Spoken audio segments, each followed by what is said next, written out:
Je gère la faim. Dans la nuit, oui.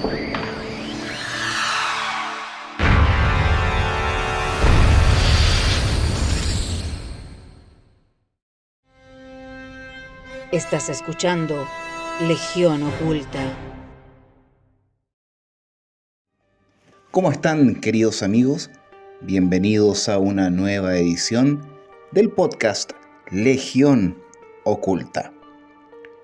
Ha sido una fructífera semana, cargado de temáticas interesantes, además de los otros programas que hemos estado presentes, y no podíamos dejar a un lado una de las temáticas que a ustedes tanto les llama la atención. También puede ser que en podcast de años pasados, esta temática era causal de poder atraer a mucha gente, y no en la mala palabra o en la mala forma, sino que las curiosidades que encierra la mente humana. Porque el día de hoy traemos un psycho killer de aquellos. Vamos a cambiar la palabra, una psycho killer. Y me refiero a Lisa Montgomery. Para hablar de Lisa, tenemos que viajar en el tiempo y trasladarnos a octubre del año 2007, cuando Diane Mitgley se sentó en el estrado de los testigos preparada para compartir un nuevo relato de su vida que no había compartido con muchas personas anteriormente. Solo habían pedido los investigadores que trabajaban en nombre de su media hermana, Lisa Montgomery, que estaba siendo juzgada por asesinato capital y que se enfrentaba a la pena de muerte. Había pasado aproximadamente un año desde que Mitgley recibió una llamada telefónica a su casa en Kentucky. ¿Es Diane?, preguntó una voz. Soy parte del equipo de Lisa. Mitgley estaba muy contenta. Su madrastra, la madre biológica de Montgomery, la había enviado a un hogar de acogida cuando tenía 8 años y no había visto a su hermana en 33 años, aunque había intentado encontrarla. La pareja solía ser inseparable. Mitgley era 4 años mayor que Montgomery y la consideraba su bebé. La vestía y organizaba fiestas de té. Oh, Dios mío, ¿en serio? He querido encontrarla toda la vida, le dijo Mitgley, emocionada a la mujer del teléfono que se identificó como una investigadora. El estado de ánimo cambió cuando se enteró de que los fiscales federales estaban pidiendo la pena de muerte contra Montgomery por el asesinato en el año 2004 de Bobby Joe Snitnet, de 23 años, y el secuestro de su hijo no nacido. Montgomery supuestamente había sacado al bebé del útero de Snitnet con un cuchillo de cocina después de estrangularla en su casa en Skidmore, Missouri. Luego exhibió al bebé como si fuera suyo y lo llamó Abigail. El investigador explicó que el equipo legal de Montgomery estaba tratando de aprender más sobre su vida para poder presentar un caso ante el jurado para que no la condenaran. Poco después, Mitgley se encontró en su sala de estar con 2 investigadores, contándole la infancia de abuso sexual, físico, verbal y psicológico que había sufrido Lisa. Mitgley recordó cómo su madrastra la echó desnuda a la calle y la obligó a comer cebollas crudas como castigo. Y les contó las noches en que fue violada por los amantes de su madrastra en su dormitorio mientras Montgomery yacía en un brazo de distancia. Cuando la trabajadora social se la llevó de la casa, Mattingly vomitó durante todo el viaje en coche porque sabía que ya no podía proteger a su media hermana. En el estrado de los testigos, Mattingly esperaba repetir estas historias ante el jurado. Nunca había testificado en un tribunal y se sentía nerviosa y muy poco preparada. En el periodo previo a su testimonio, el abogado defensor que, según ella, le traería algunos de los recuerdos más dolorosos de su vida, Fred Duchart, le había dicho 3 frases, según calculo, y nunca le había dicho sobre qué se suponía que debía testificar. Así que Duchart le preguntó a Mattingly sobre su madrastra, simplemente con la siguiente pregunta: ¿cómo te caiga? ¿Cómo te castigaba? ¿Cómo te trataba? No estaba segura de por dónde empezar. De los muchos abusos que sufrió, solo tuvo la oportunidad de contarle al jurado algunas palizas. Recordó que ellos la miraban impasibles y Duchart no indagó más. Al final de su testimonio, y viendo todo lo que había pasado, no indagó mucho más. La llevaron a una habitación contigua y ella rompió en llanto. Según lo que comenta textualmente: cuando bajé, supe que la historia no se había divulgado, contó Mattingly en una entrevista telefónica con Slate.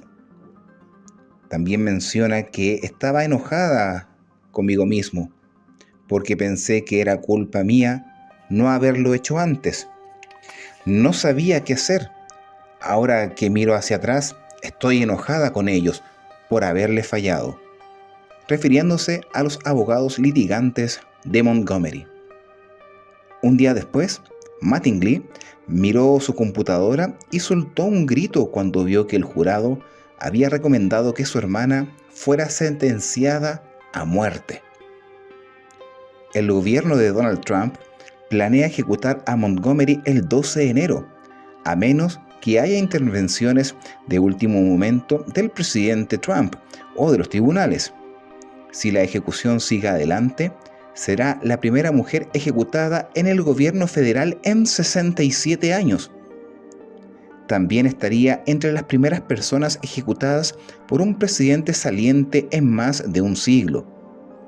Desde que Trump reinició las ejecuciones federales en julio, después de una pausa de 17 años, ha ejecutado a 10 personas y planea ejecutar al menos a 3 más antes de que el presidente electo Joe Biden, quien se ha comprometido a poner fin a la pena de muerte federal, asuma el cargo. Mattingly, una republicana registrada, ahora le está pidiendo a Trump que detenga la ejecución de Montgomery. Le dije a Slate que está avergonzada de haber votado por Trump en el año 2016 y no haberlo hecho en noviembre debido a sus planes de ejecutar a su hermana. No pude hacerlo esta vez. Todas están a favor de salvar bebés, pero para mí esto también es malo. Estoy muy decepcionada de él, aludía Mattingly. Montgomery fue arrestada en su casa en Kansas el 17 de diciembre del año 2005, un día después de que la madre de Snidet descubriera el cuerpo ensangrentado de su hija y la desaparición de su nieta. Cuando la policía lo confrontó, Montgomery confesó rápidamente y la bebé fue devuelta a su familia. En 5 días, no recordaba el crimen, aunque aceptó que, dadas las pruebas, debió haberlo hecho. Según un psicólogo contratado por la defensa, cuando éste le preguntó si estaba dispuesta a declararse culpable, Montgomery respondió: «Claro que sí, el estado de Lisa Montgomery siguió deteriorándose hasta el punto de que un fiscal federal comentó que estaba obviamente loca, y el psicólogo recomendó que fuera internada en un centro psiquiátrico. Al no poder pagar un abogado, Montgomery fue designada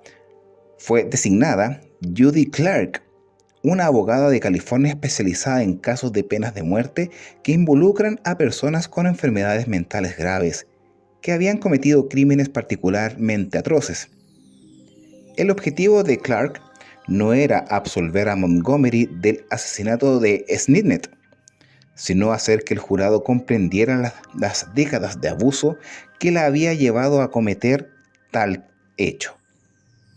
Este enfoque es común en los casos de pena capital, en los que la Corte Suprema permite a los abogados defensores presentar una gama mucho más amplia de pruebas que en un caso típico de homicidio.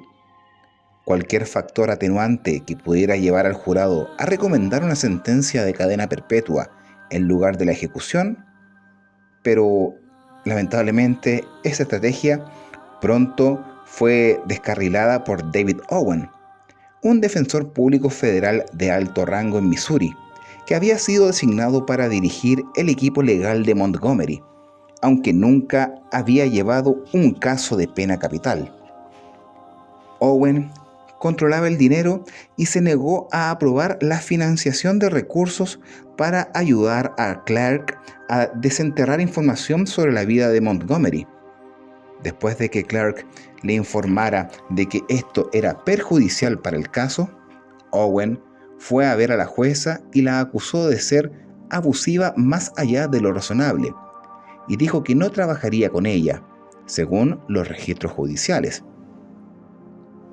El juez Gary Fennett luego apartó a Clark del caso el año 2006, aproximadamente un año y medio antes del juicio. Montgomery estaba devastada. Su trauma había comprometido su capacidad de confiar en los hombres. Sus abogados dicen que le sale urticaria cuando conoce a un hombre nuevo. Y había aprendido a confiar en Clark. Y menciona: ahora que Judy se ha ido, es difícil tener confianza en el futuro de mi caso, escribió Montgomery en una carta al juez, tratando de convencerlo de que trajera de vuelta a Clark. La carta no tuvo éxito.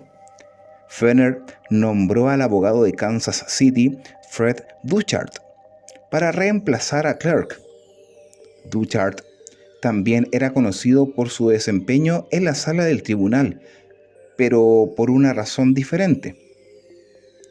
En el año 2016, The Guardian, un periódico, describió a Duchart como el abogado que sigue perdiendo, detallando sus enfoques como poco ortodoxos en los casos de pena capital, incluido su desdén por los especialistas en mitigación. Habitualmente no contrataba o utilizaba a estos investigadores para desenterrar información sobre la vida de un cliente para convencer al jurado de mostrar clemencia. De las 7 personas condenadas a muerte federal del Distrito Oeste de Missouri, 4 fueron representadas por Duchart. Este se negó a ser entrevistado para esta historia, remitiendo a Slate a una declaración jurada y testimonio que dio como parte de las apelaciones de Montgomery. En lugar de preparar un caso sobre la vida traumática de Montgomery, Duchart comenzó a desarrollar una defensa que afirmaba que Lisa no era culpable porque legalmente estaba demente. Esto se basó en la afirmación de que Lisa Montgomery sufría una enfermedad rara llamada pseudociesis, que le hacía creer que estaba embarazada y que el bebé de Stinnett era suyo. En el juicio del año 2007, las pruebas de Duchart y su equipo no fueron convincentes, y los fiscales del gobierno desmantelaron la defensa de locura, que era una opción poco probable. La situación no mejoró en la fase de sentencia. Mattingly y los demás testigos que se suponía que debían contarle al jurado sobre el abuso que Montgomery sufrió no habían estado preparados antes de subir al estrado, y su testimonio fue un verdadero fracaso. Antes de que el jurado se marchara a reflexionar sobre si Montgomery viviría o moriría, un fiscal les dijo a los miembros que ella era malvada y perversa y que estaba usando la excusa del abuso en lugar de asumir la responsabilidad por un crimen. En una conferencia de prensa posterior a la sentencia, la madre de Stinnett, Baker Harper, dijo a los periodistas la siguiente frase: "El caso finalmente llegó a su fin, pero nunca dejaremos de extrañar a Bobby Joe. Ella era una esposa, hija y hermana dulce y amorosa, y hubiera sido una madre maravillosa". Harper no respondió a las solicitudes de comentarios bajo ningún excepto. Años después de su sentencia de muerte, a Montgomery le asignaron 2 abogados defensores con experiencia en casos de pena capital en Nashville, Tennessee, para su apelación: Amy Harwell y Kelly Henry. Con la ayuda de expertos e investigadores, se propusieron demostrar que el asesinato de Stinnett fue el resultado de la educación traumática de Montgomery. Lo que encontraron fue alarmante, incluso para los estándares de defensa de la pena capital, en los que la mayoría de los acusados son víctimas de abusos con enfermedades mentales. David Kindwell, primo de Montgomery, le dijo que ella le había confesado cuando era adolescente que su padrastro y sus amigos la violaban en todas las formas posibles. No lo voy a poder reproducir, más que nada por la plataforma en la cual estamos reproduciendo este podcast. Pero se imaginan por qué lugares efectuaron esas violaciones. Y por muchas horas. La golpeaban durante las agresiones y luego orinaban sobre ella cuando terminaban. La madre alcohólica de Montgomery, Judy Schoenhat-Neis, sabía de las agresiones, pero culpó a Montgomery de provocarlas. También descubrieron que esta señora prostituía a Montgomery, aceptando dinero de al menos 2 hombres a cambio de tener sexo con ella. Shaughnessy también infligió lo que los expertos dicen que equivalió a un abuso psicológico a sus hijos. El medio hermano de Montgomery, Teddy Kleiner, dijo que Shaughnessy mató a su amado perro frente a él, y comenta de la siguiente forma: "Ella destruyó o se llevó todo lo que alguna vez amé", mientras declaraba como parte de la apelación de Montgomery. Mattingly volvió a contarles a los investigadores sobre la violencia constante y los castigos extraños que soportaron, y que cree que finalmente la enviaron a un hogar de acogida para separarla de Montgomery. Cuando era niña, Lisa fue obligada a permanecer de pie en un rincón durante horas y recibió palizas regulares de su madre y su padrastro. Todos los que hablaron con el equipo de apelaciones estaban dispuestos a testificar sobre estos abusos en el juicio, pero no lo hicieron porque no estaban preparados o no fueron llamados como testigos. Como resultado de este abuso, Montgomery desarrolló lo que un psiquiatra que trabaja en su caso calificó como uno de los casos más graves de disociación que ha visto jamás. También le han diagnosticado trastorno bipolar y trastorno de estrés postraumático complejo. El abuso continuó hasta la edad adulta, hasta los 18 años, cuando Lisa se casó con su hermanastro, quien la violó y la golpeó, según documentos judiciales. Tuvo 4 hijos antes de que él y Shaughnessy convencieran a Montgomery de someterse a un procedimiento de esterilización. En ese momento, ella creía que se veía obligada a renunciar a uno de sus hijos si no se sometía al procedimiento. Según un expediente judicial, luego se divorció y se casó con su actual esposo, Kevin Montgomery. Debido a su estado mental, no podía cuidar de su familia. En cambio, se sentaba en su habitación durante horas frente a su computadora, dijo uno de sus hijos a los investigadores. En una ocasión, Dijeron que Lisa tuvo piojos durante 5 años y que no lo sabía en absoluto. Los abogados de apelación de Montgomery dicen que esta evidencia habría sido importante para convencer al jurado de votar en una sentencia menor. En las apelaciones, los abogados de Montgomery dicen que esta evidencia habría sido importante para convencer al jurado de votar por una sentencia mucho menor. En las apelaciones, los abogados de Montgomery han alegado que su cliente fue sentenciada a muerte porque su equipo de defensa era constitucionalmente inadecuado. Si bien Owen había cooperado, Dutchart ha defendido su desempeño. Hasta ahora, ese argumento no ha tenido éxito. También han alegado que la sentencia de muerte de Montgomery fue demasiado desproporcionada. De los otros 14 casos conocidos en los que se condenó a una mujer por asesinato mientras llevaban a cabo una abducción fetal en los Estados Unidos, Montgomery es la única persona que terminó en el corredor de la muerte. En el último intento por salvar a su cliente, Harwell y Henry sabían y habían planeado preparar una petición de clemencia a Donald Trump. El trabajo implicó 3 viajes para reunirse con Montgomery en Fort Worth, Texas, donde actualmente estaba encarcelada, en medio de plena pandemia del COVID. El delito de Montgomery fue calificado como acto de la ley de secuestro federal, ya que ella cometió el secuestro al cruzar las líneas estatales. El cargo fue secuestro con resultado de muerte, en el título 18 del Código de los Estados Unidos 1201.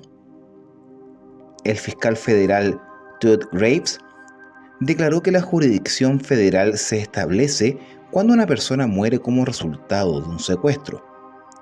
La violación del título 18 del Código de los Estados Unidos 1201 puede resultar en pena capital o cadena perpetua. En la audiencia previa al juicio, un neuropsicólogo testificó que las lesiones en la cabeza que había sufrido algunos años antes podrían haber dañado la parte del cerebro que controla la agresión. Durante su juicio en una corte federal, los abogados de la defensa afirmaron que ella padecía de pseudociesis, una condición mental que hace creer falsamente a una mujer que está embarazada y presenta signos externos de embarazo. El notable neurocientífico B.A. Ramachandran dio testimonio experto de que Montgomery padecía graves engaños de embarazo psicológico. Según Ramachandran, la dura niñez de Montgomery y abusos sexuales sufridos causaron traumas en su mente. Este notable neurocientífico declaró que Montgomery padecía una enfermedad mental severa o defecto cuando cometió el delito y que era incapaz de apreciar la naturaleza y calidad de sus actos. El psiquiatra forense Park Dietz atestiguó como procedimiento. Dietz había trabajado como fiscal en otros casos, incluyendo el de los asesinos seriales Jeffrey Dahmer, Ted Kaczynski y también una bomber, así como el de las 2 mujeres Andrea Jade y Susan Smith, que habían matado a sus propios hijos. Jade fue encontrada no culpable por razones de demencia. El 22 de octubre del año 2007, el jurado encontró a Montgomery culpable de asesinato. El 26 de octubre, el jurado recomendó la pena de muerte. El juez Gary A. Fenner dio formalmente la sentencia de muerte a Lisa Montgomery. El fiscal Matt Whitworth opinó que Lisa Montgomery había planeado el asesinato con premeditación, según el informe de la BBC. El 4 de abril del 2008, un juez confirmó la recomendación del jurado para la muerte. Según el juez Hanlon, dice: el estado mental actual de la señora Montgomery está tan separado de la realidad que no puede comprender racionalmente el motivo del gobierno para ejecutarla. El 19 de marzo del año 2012, el Tribunal Supremo de los Estados Unidos negó la petición de clemencia para Lisa. Ella estuvo registrada por la Agencia Federal de Prisiones con el número 11072-031 y estuvo recluida en el corredor de la muerte del Centro Médico Federal de Carswell, en Fort Worth, Texas. Lisa Montgomery fue ejecutada mediante inyección letal un miércoles 13 de enero del año 2021 en la penitenciaría de Estados Unidos en Terre Haute, Indiana. Fue declarada muerta a la 1:31 AM, hora del este, y cuando se le preguntó si tenía alguna última palabra, ella respondió con un rotundo no. Poco después de su muerte, su abogada, Kelly Henry, emitió un comunicado en el que decía: la cobarde sed de sangre de una administración fallida se puso de manifiesto esta noche. Todos los que participaron en la ejecución de Lisa Montgomery deberían sentir vergüenza. Lisa Montgomery fue la primera presa federal ejecutada en 67 años.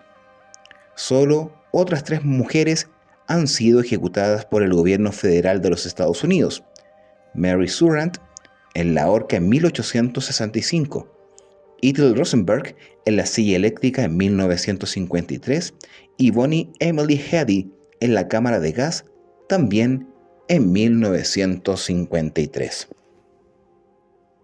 Como hemos podido escuchar, un caso muy singular y a la vez también extraño para una mujer que, sin saber, tenía problemas bastante serios en lo que respecta a la utilización de pensamientos y también una realidad alterada.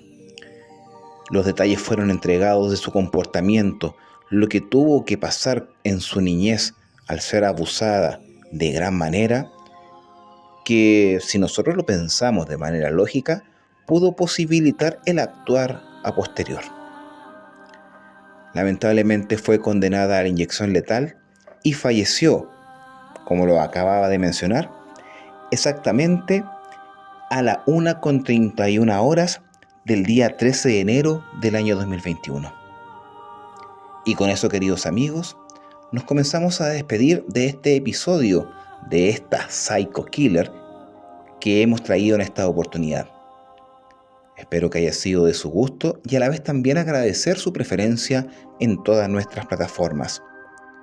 Nos encontramos en otra oportunidad cuando les diga bienvenidos al podcast Legión Oculta.